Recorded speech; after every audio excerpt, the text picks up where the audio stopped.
Gálatas 6:1.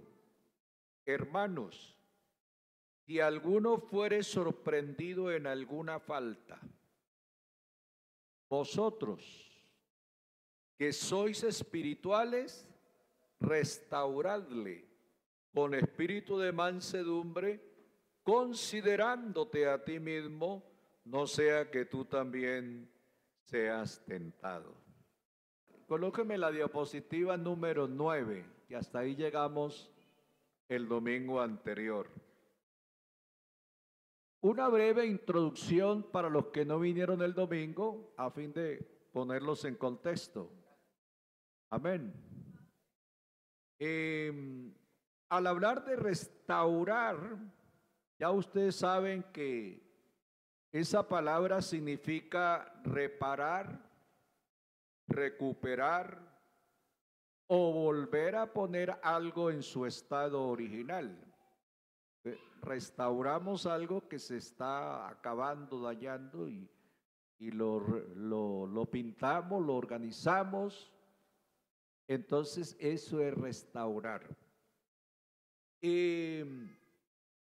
Estuvimos hablando que los pasos de la decadencia espiritual de la persona que empieza a alejarse de las cosas de Dios, primero empieza por alejarse de los hermanos, empieza a aislarse de los hermanos. Por ende, en segundo lugar, se aleja de la iglesia, ya deja de venir a los cultos. Tercero, se aleja de la palabra de Dios, ya no la lee, ya no la pone en práctica. Y cuarto y por último, termina alejándose de Dios. Eso es lo que miramos. Y miramos también de las cosas que no debemos hacer cuando una persona se aleja. ¿Qué es lo que no debemos hacer? Primero, no quedarnos callados. Hay que hablar con el hermano. Hay que saludarlo, hay que hablar. ¿Qué pasa, hermano? ¿Por qué no ha vuelto? Bueno. Segundo, no alegrarnos porque el hermano ha caído. Porque algunos se pueden alegrar. Bueno, siquiera se fue ese hermano. Ese no era sino un problema en la iglesia o un chismoso, qué sé yo. No, no nos alegremos por el que se va. Tercero, no debemos jactarnos de nuestra espiritualidad o nuestra competencia. Es que yo sí soy fiel. Ese hermano andaba así, bueno. No nos jactemos de nuestra espiritualidad. Cuarto, no nos horroricemos, no nos escandalicemos porque el hermano se fue. Y quinto, no debemos chismear. Esas son algunas cosas que no debemos hacer. Ahora pensemos en lo que sí debemos hacer. Primero, y la más importante, es restaurar al hermano, ya, volverlo a su estado original. En segundo lugar, para restaurarlo hay que ser hombres espirituales. ¿Recuerdan el texto? Vosotros que sois espirituales. Entonces, ¿qué hacen? Restáurenlo. Para restaurar al hermano hay que ser espiritual. Segundo, hay que tener un espíritu de restauración. Hay que amar, hay que sentir ese vacío que el hermano dejó a fin de devolverlo a la iglesia. Y en tercer lugar, el texto dice que hay que hacerlo con espíritu de mansedumbre. Amén. Con espíritu de mansedumbre. Eso fue lo que hablamos el domingo pasado, así que ya los pongo en contexto. Entonces seguimos. Terminamos hablando el domingo acerca del verbo restaurar. El verbo restaurar en el idioma griego es catartizo. No sé si usted lo alcanza a leer ahí. Sí, catartizo. Es en el griego restaurar. Es un verbo muy interesante en el idioma griego en que se escribió el Nuevo Testamento. Ustedes saben que el Nuevo Testamento se escribió en arameo y en griego, las dos lenguas. Entonces la palabra catartizo en griego significa, póngale cuidado a esto, rendir, ajustar, sanar, completar, arreglar, reparar. O sea, algo similar a lo que nosotros tenemos en la lengua española, la palabra restaurar. Es reparar, arreglar. Amén. Catartizo es un verbo que se utiliza en el campo. Escuchen esto porque quiero que lo cojamos bien. En el campo de la pesca para hablar de remendar una red para pescar. Catartizo, remendar o reparar una red para pescar. Y en eso podemos ir mirando que la Biblia nos enseña de la red y los peces. Para que los peces no se salgan de la red debe estar sana, reparada, sin rotos. El pecado en un creyente es comparable a un agujero en una red de pescar. Ya que el pecado es ese agujero por donde se escapan los peces. Es necesario que alguien, y ese alguien, dice Pablo, son los espirituales, que alguien remiende ese agujero para que esa red pueda seguir atrapando los peces. Entonces hay un trabajo que hacer ahí a los espirituales, catartizo, remendar las redes. Amén. También la palabra catartizo es un verbo que también se utilizaba en el campo de la medicina. Ahora lo lleva al campo de la medicina. Para hablar de un hueso que se había dislocado y necesitaba volver a ser puesto en su lugar. Un creyente que cae en pecado es como un hueso dislocado. Necesita que alguien lo ponga de vuelta en su lugar. Eso es reparar, restaurar o sanar. Se necesita de alguien que haga el trabajo, ya sea del sobandero o ya sea del médico que enyesa y que hace el trabajo o la cirugía, bueno. Pero alguien tiene que reparar el hueso dislocado. Ese alguien es el trabajo que los espirituales debemos hacer. Amén. También lo llevamos a otro plano. La palabra catartizo se usaba también en el campo militar para hablar de alguien que estaba equipado completamente para entrar en batalla. Un creyente que peca es como un soldado que no tiene todo el equipo para la batalla. Que peca ha perdido el equipo. Necesita que alguien le provea de ese equipo. ¿Quién es ese alguien? Los espirituales. Provea entonces ese equipo al soldado a fin de que esté plenamente equipado para enfrentarse a la batalla.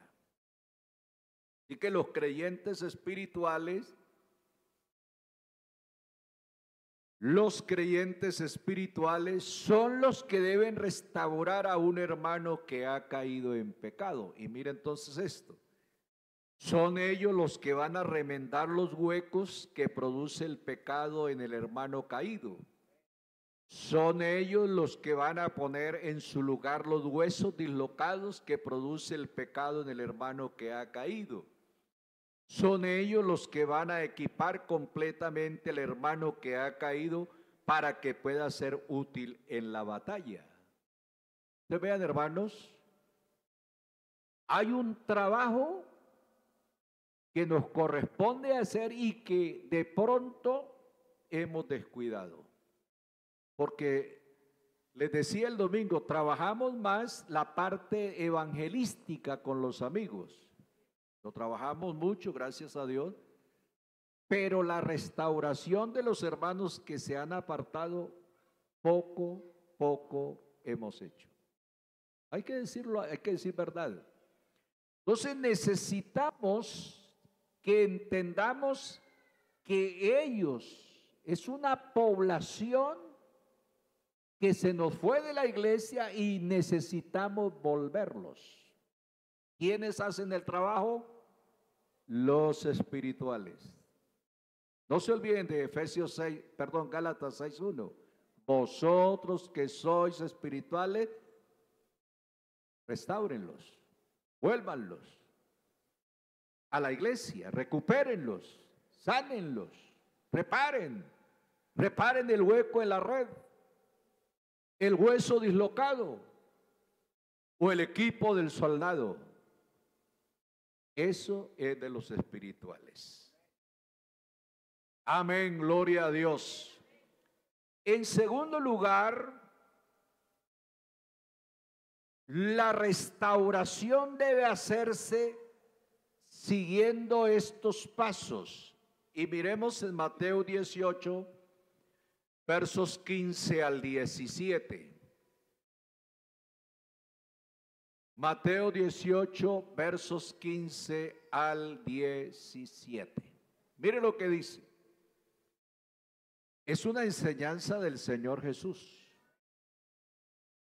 Por tanto, si tu hermano peca contra ti, ve y repréndele estando tú y él solos. Ese reprender no es regañar, porque algunos interpretan mal. Entonces cogen al pobre hermanito o la hermanita y dicen por ahí, disculpen, le cantan la tabla. Y eso no es así. Es ayudarlo, es hablar. ¿En qué le puedo ayudar, hermano? ¿Qué le pasa? Hermano, voy a ayudarle de oración, vuelva a la iglesia. Eso es lo que quiere decir. Primero a solas. Entonces, si te oyere, has ganado a tu hermano. Es decir, remendó la red, remendó el hueco,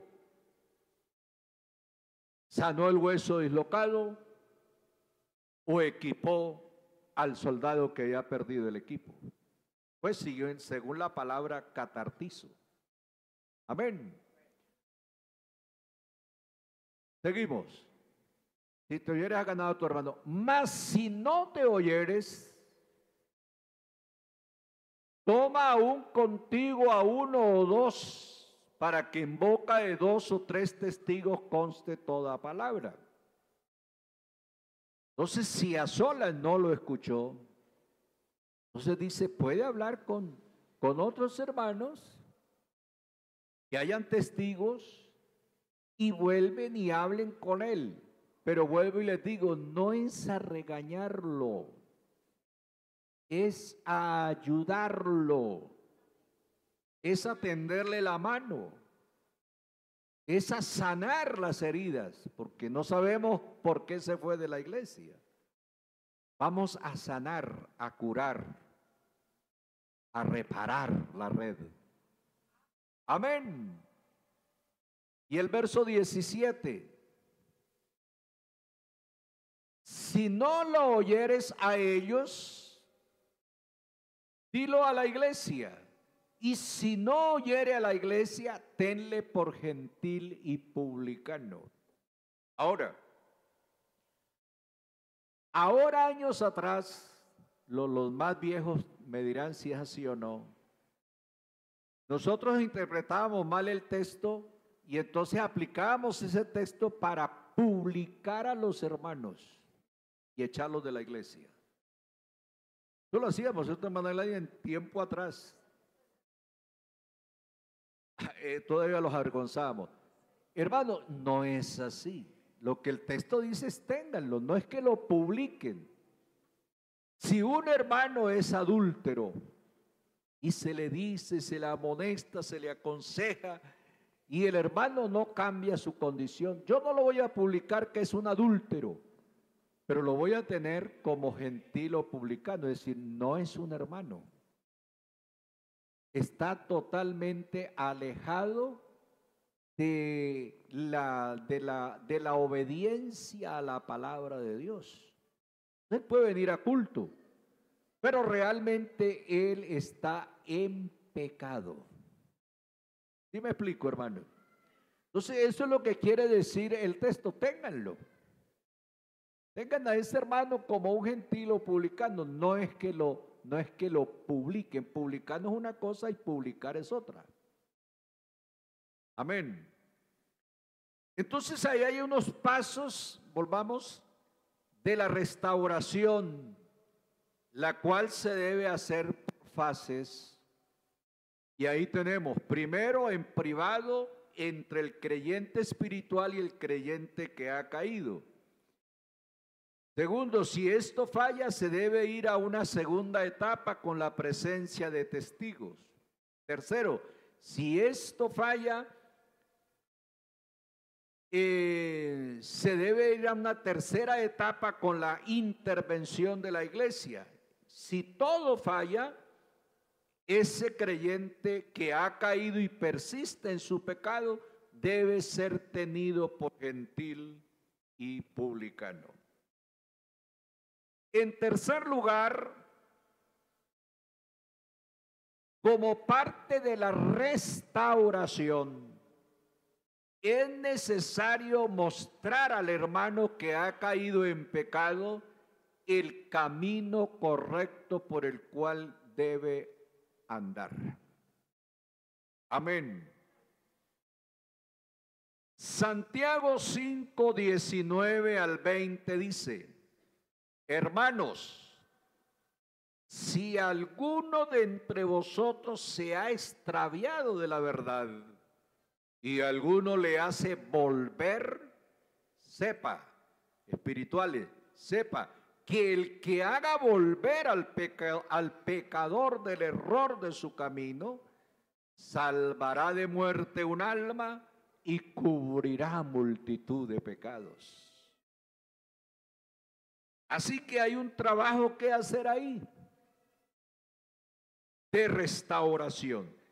Se trata entonces de un creyente que ha caído en pecado y otro creyente espiritual ha sido utilizado para restaurar al que ha caído. Amén.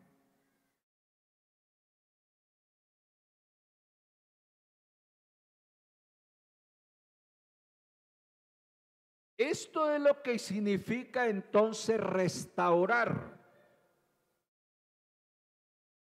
Es necesario hacerlo con espíritu de mansedumbre.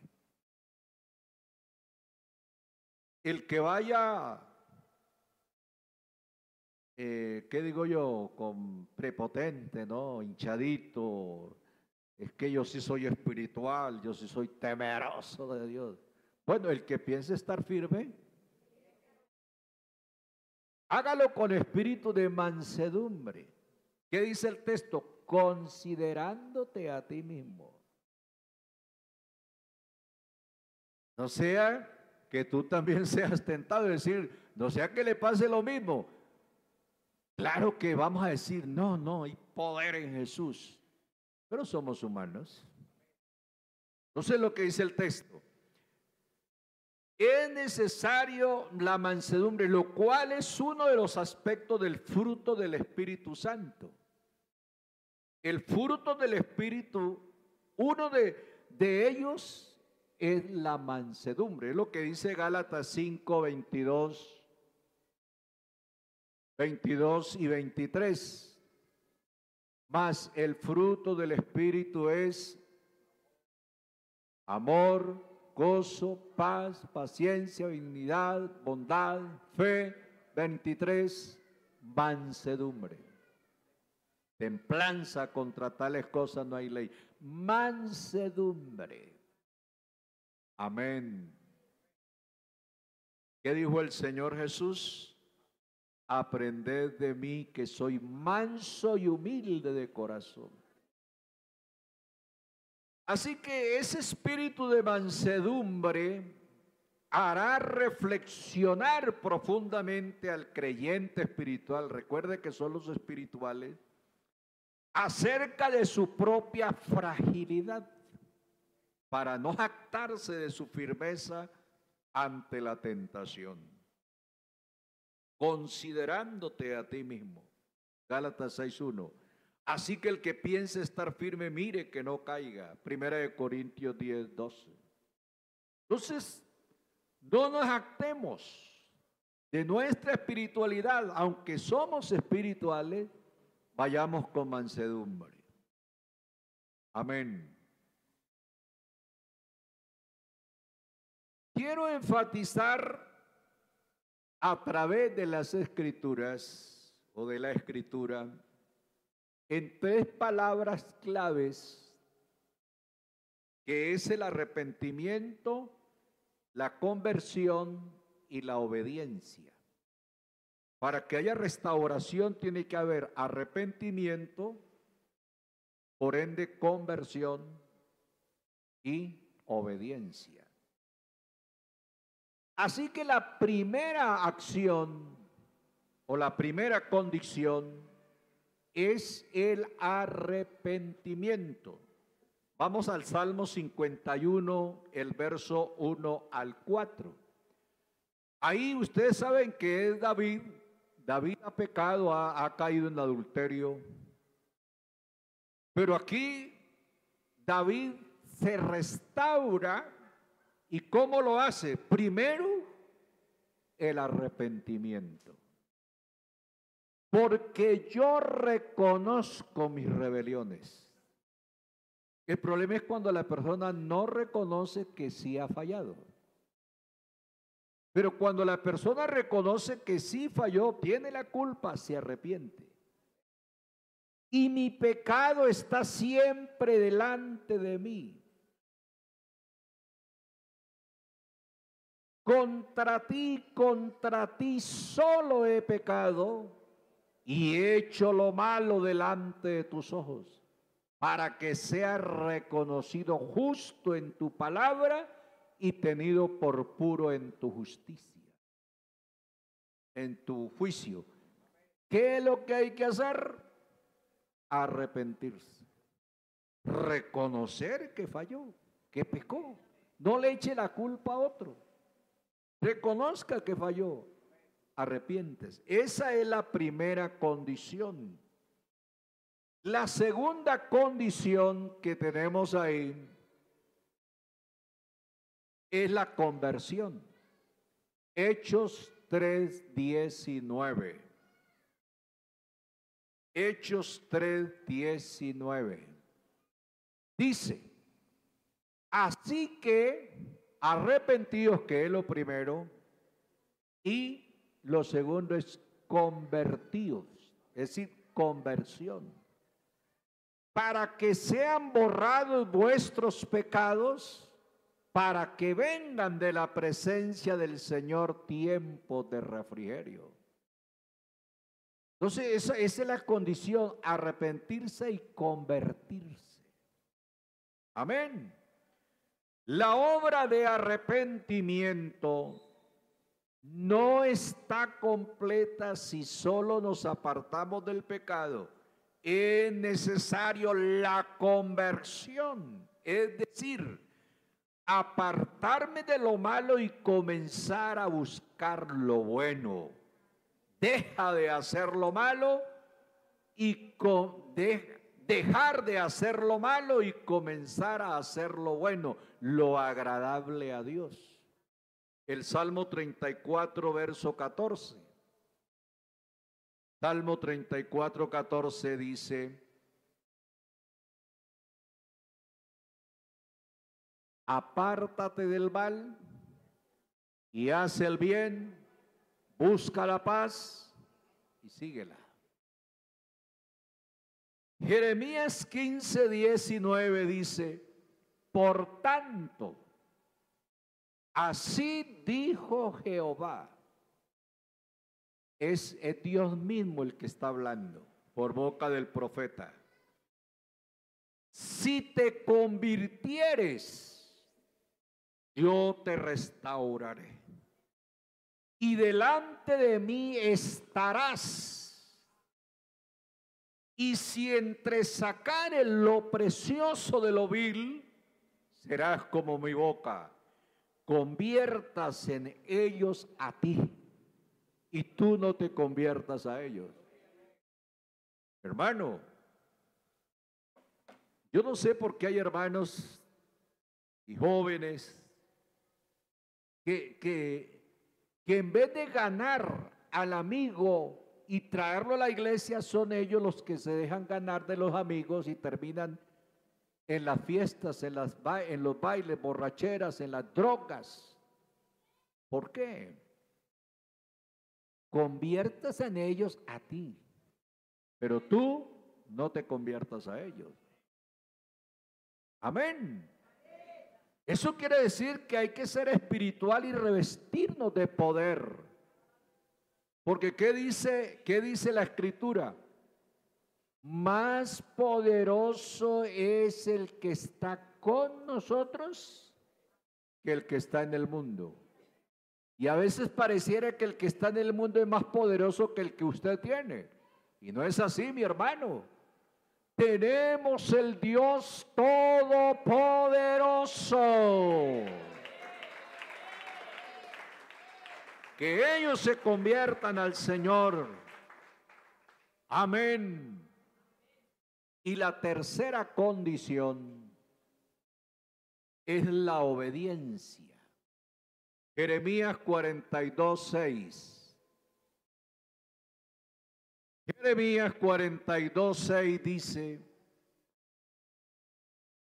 sea bueno, sea malo, a la voz de Jehová nuestro Dios, al cual te enviamos, obedeceremos, para que obedeciendo a la voz de Jehová nuestro Dios, nos vaya bien.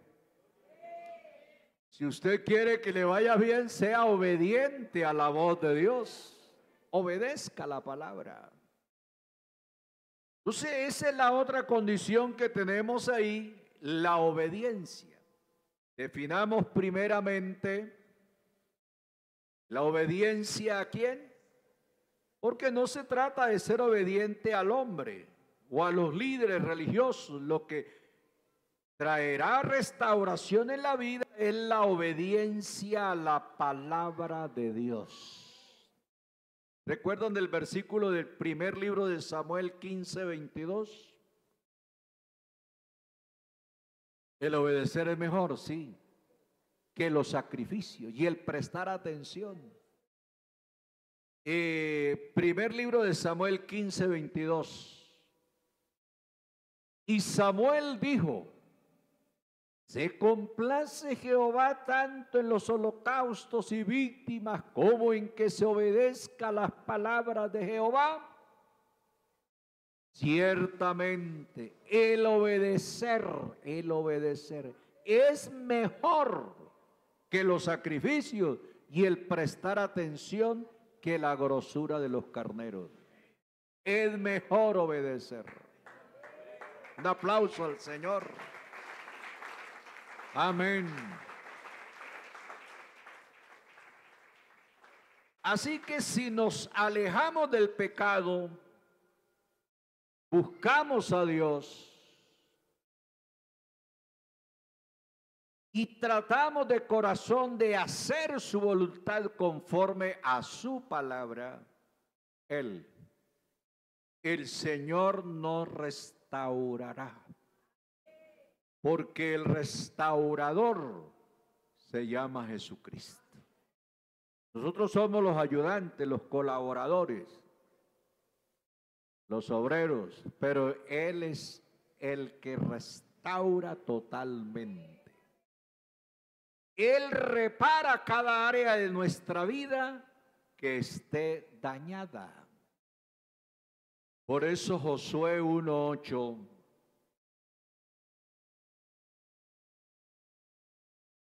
Josué 1:8 dice Moisés, le dice a Josué: nunca se apartará de tu boca este libro de la ley, sino que de día y de noche meditarás en él.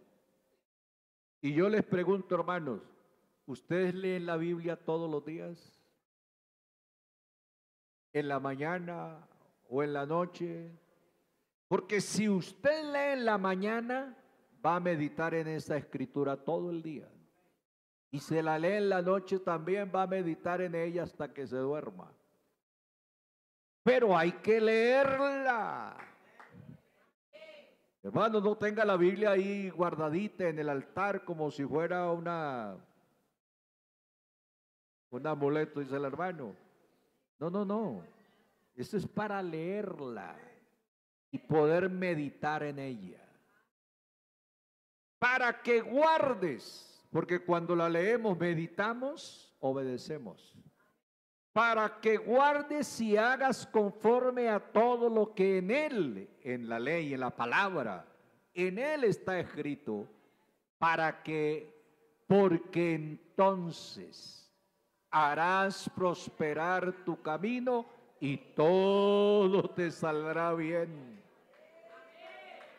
Ahí está el secreto de la prosperidad, hermanos, la bendición. Todo te saldrá bien. Amén, amén. Así que, hermanos,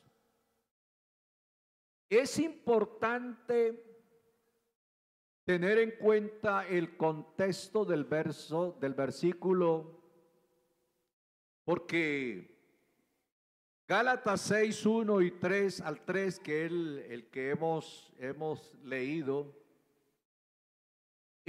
hay también Gálatas 5:13 dice: servíos por amor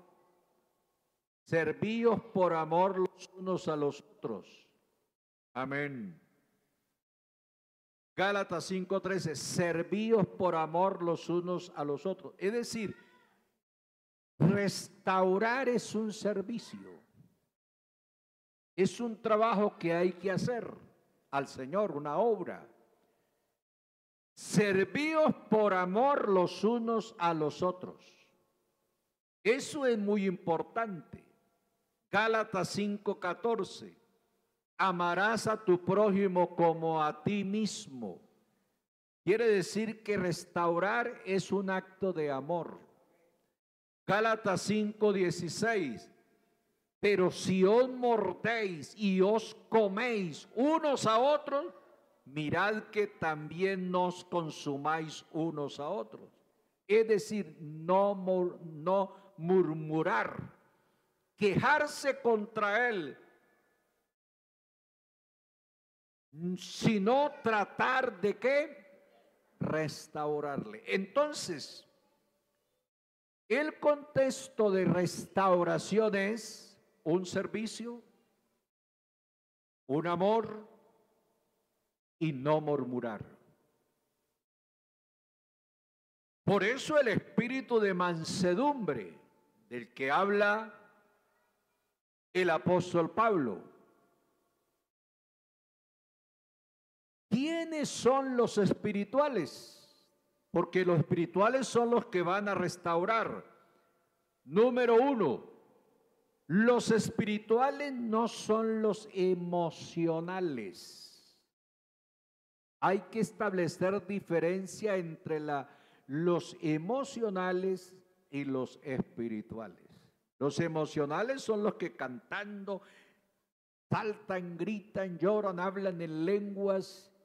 En las predicaciones nos mueven las emociones, ¿cierto? Pero pasan y seguimos siendo los mismos.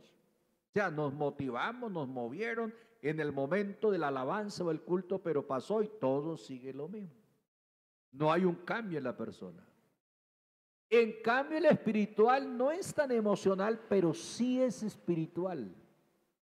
Él sí lo examina todo, retiene lo bueno. Él sí va en crecimiento. Él sí no se deja mover fácilmente. Él sí permanece fundado en la roca que es Cristo. El espiritual es guiado por Dios. Amén. Guiado por Dios. Entonces, los espirituales no son los emocionales o sentimentales, ni todo hermano que hable con tonos espirituales, sino que son los que escuchan al Espíritu Santo, los que son guiados por Él. Romanos 8:14. Porque todos los que son guiados por el Espíritu de Dios, estos son hijos de Dios. Amén. Número 2, el Espíritu Santo mora en los espirituales. Romanos 8:9. 8:9. Mas vosotros no vivís según la carne, sino según el Espíritu, si es que el Espíritu de Dios mora en vosotros. Amén. Y si alguno no tiene el Espíritu de Cristo, no en él. Entonces el espiritual es guiado por el Espíritu de Dios. Tiene el Espíritu de Dios. Amén. Los espirituales gozan de la comunión del Espíritu Santo, 2 Corintios 13:14. Son participantes de todas las bendiciones de la salvación y de todos los privilegios de ser hijos de Dios. Amén. Y en conclusión, vamos a terminar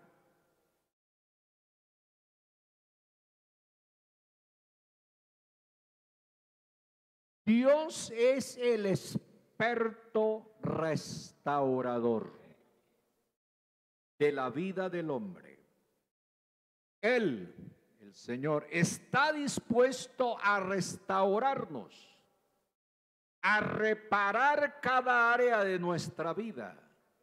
Pero ¿estamos dispuestos nosotros a arrepentirnos, convertirnos y obedecer?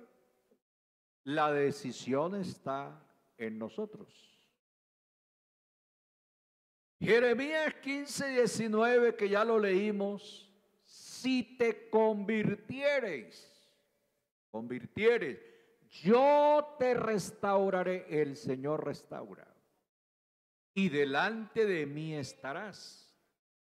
Y el Salmo 80, el verso 3, dice, el salmista dice, oh Dios, pareciera que el salmista estaba así, oh Dios, restáuranos,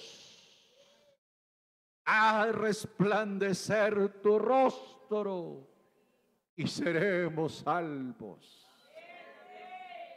Qué bueno que lo podamos decir todos, sintiendo en verdad que Dios restaura y que Dios hace resplandecer su rostro y seremos salvos. Segundo libro de Crónicas 7:14. Amén. Dice, si se humillare mi pueblo, Hay que ser humildes, hermanos. El problema de muchos cristianos a veces es eso, nos falta humildad. No sé por qué nos da la tendencia de ser orgullosos, ¿cierto? Nos creemos más que los demás. Miramos a los otros siempre por encima del hombro. Los miramos allá abajo. Nos pasa lo de Zaqueo. Nos subimos al árbol del orgullo y queremos mirar a Cristo abajo. Y el Señor dijo, así no es. Zaqueo, desciende, ve a tu casa, porque al Señor no hay que mirarlo así, hay que mirarlo allá, vea. Adelante. Hay que ser humildes. Si se humillare mi pueblo, sobre el cual mi nombre es invocado, y el nombre ha sido invocado sobre nosotros en el bautismo. Este es el pueblo de Dios, la iglesia de Dios, sobre el cual mi nombre es invocado, y oraren. Hay que hacer de oración, hermanos. Y oraren, y buscaren mi rostro, y se convirtieron, ahí está la conversión, y se convirtieren de sus malos caminos. Entonces dice el Señor, yo oiré desde los cielos y perdonaré sus pecados y sanaré tu tierra. Qué bueno es el Señor, hermanos. Si nos convertimos, si nos humillamos, si clamamos, si buscamos, Él oirá de los cielos. Claman los justos, Jehová los oye y los libra todas sus angustias o temores. Tenemos un Dios bueno, un Dios que nos ama.